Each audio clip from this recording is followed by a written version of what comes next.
নমস্কার বন্ধুরা, আমি টুসি চলে এলাম আমার চ্যানেলে নতুন আরেকটা রেসিপি নিয়ে।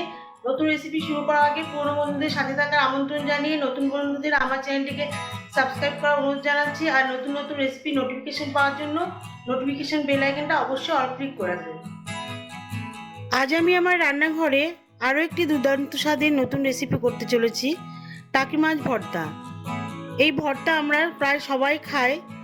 আমরা তো বিভিন্ন রকম পাতার ভর্তা বা মাছের ভর্তাও খেয়ে থাকি, কিন্তু টাকি মাছ ভর্তা হয়তো বা আমরা বাঙালি গৃহিণীরা রান্না করিনি। তাই যেসব গৃহিণীরা রান্না করেননি টাকি মাছ ভর্তা, তারা অবশ্যই রেসিপিটি দেখে রান্না করতে পারেন। আর যারা একেবারেই ভর্তা খাননি, তারা এই মাছ ভর্তা একবার অবশ্যই ট্রাই করে দেখবেন। এখানে আমি ভর্তার জন্য ছোট ছোট সাইজের 5 টুকরো টাকি মাছ নিয়েছি। মাছের মাথার অংশ বাদ দিয়ে আঁশগুলি ভালো করে ছাড়িয়ে নিয়ে মাছগুলিকে ভালো করে ধুয়ে নিয়েছি। আর মাছের বডি দুপাশ কেটে কেটে নিয়েছি। দেখতেই পাচ্ছেন আমি কেমন করে ডিপ কাট দিয়েছি, এতে করে মাছের মধ্যে লবণ ও হলুদ ভালোভাবে মিশবে। এবারে মাছের ম্যারিনেশনের জন্য মাছের মধ্যে দিয়ে দিচ্ছি সামান্য পরিমাণ হলুদ, পরিমাণ মতন লবণ আর হাফ চা চামচ শুকনো লঙ্কার গুঁড়ো। মাছের মধ্যে লঙ্কার গুঁড়ো এই কারণেই দিয়েছি, যেহেতু এটা ভর্তা হবে তাই ঝাল ঝাল হলেই ভালো হয়, সেই কারণে মাছের মধ্যে আমি লঙ্কার গুঁড়ো দিয়েছি। ভালোভাবে মাছের মধ্যে মিশিয়ে রেখে দেবো 10 মিনিট। মাখানো মাছগুলি এবারে রান্না করব। আপনারা সঙ্গে থাকুন, দেখতে থাকুন আমি কিভাবে ভর্তা পুরোপুরি করছি। আর মাছ ভর্তার জন্য প্রধান যে উপকরণ লাগছে, 2টি বড় সাইজের পেঁয়াজ কুচি নিয়েছি, আর নিয়েছি একটি বড় সাইজের রসুন। রসুনের খোসাগুলো আমি ভালো করে ছাড়িয়ে নিয়েছি। আমার মাছের ম্যারিনেশন করা 10 মিনিট হয়ে গেছে। গ্যাসে একটি ফ্রাইং প্যান বসিয়ে দিয়েছি। দিয়ে দিচ্ছি 50 গ্রাম সর্ষের তেল। তেল গরম হয়ে গেলে দিয়ে দিচ্ছি 3টে শুকনো লঙ্কা। শুকনো লঙ্কা কিন্তু ভর্তার ক্ষেত্রে খুব ভালোভাবে কড়া করে ভাজতে হবে, নইলে শুকনো লঙ্কা ভালোভাবে গুঁড়ো হবে না আর ভর্তা খেতে টেস্ট হবে না। শুকনো লঙ্কাগুলি মিডিয়াম হিটে ভালো করে লাল লাল কড়া করে ভেজে তুলে নিচ্ছি। ওই তেলেই মাছ ভাজার জন্য সমস্ত মাছগুলি দিয়ে দিয়েছি।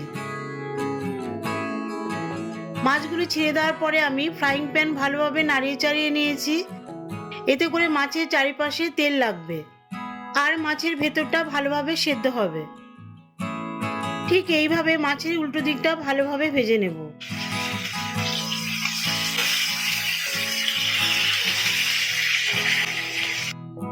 এইভাবে স্লো হিটে মাছগুলি উল্টে পাল্টিয়ে লাল লাল বাদামি করে ভেজে তুলে নেব। ভাজা মাছগুলি রেখে দিতে হবে যতক্ষণ না ঠান্ডা হবে। দেখুন মাছগুলি কিন্তু ঠান্ডা হয়ে গেছে। এবারে মাছের ভেতরের মাঝখানের কাটা আর লেজটা বাদ দিয়ে মাছের সমস্ত শাঁসগুলো আমি বার করে নেব।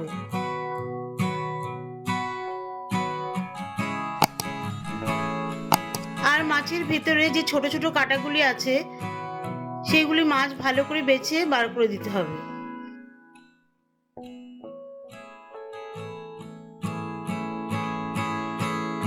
মাছ ভাজার যে এক্সট্রা তেল ছিল প্যানের মধ্যে, সেই তেলেই মিডিয়াম হিটে দিয়ে দিচ্ছি কুচনো পেঁয়াজ, যেটা আমি আগে আপনাদের দেখিয়েছিলাম।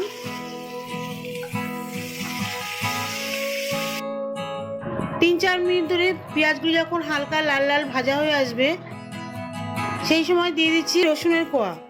রসুনের কোয়া আমি একটু পরে দিয়েছি এই কারণেই, যাতে রসুনগুলি হালকা ভাজা ভাজা হয় আর পেঁয়াজগুলি খুব কড়া ভাজা হয়ে যায়। এতে করে রসুনের যে অ্যারোমা সেটা খুব সুন্দর বজায় থাকবে আর ভর্তা খেতে স্বাদ হবে। পেঁয়াজ কুচনোগুলি যখন লাল বাদামি কালার হয়ে আসবে আর রসুন যখন হালকা ভাজা ভাজা হয়ে যাবে, দিয়ে দিচ্ছি মাখানো মাছ। আর দিয়ে দিচ্ছি 1 চামচ লবণ।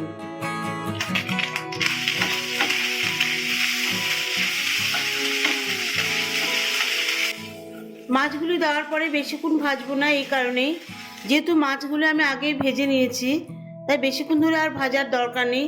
বেশি ভাজলে কিন্তু মাছ খুব কড়া ভাজা হয়ে যাবে, আর ভর্তা কিন্তু একটু শুকনো শুকনো হবে। মাখানো মাছ, পেঁয়াজ, রসুন সব একসাথে ভালোভাবে মিশিয়ে দিয়ে সামান্য নাড়িয়ে চাড়িয়ে প্রায় 2 মিনিট মতো নাড়িয়ে চাড়িয়ে আমি গ্যাস অফ করে দিচ্ছি। আবারও কিন্তু মাছ ঠান্ডা হওয়ার জন্য রেখে দিতে হবে। রান্না করা মাছগুলো ঠান্ডা হয়ে যাওয়ার পরে একটি মিক্সার গ্রাইন্ডার মেশিনে সব মাছগুলো দিয়ে দেবো। সঙ্গে দিয়ে দেবো 3টে শুকনো লঙ্কা ভাজা, যেটা প্রথমেই দেখিয়েছিলাম। এবারে মাছের একটি মিহি পেস্ট বানিয়ে নেব।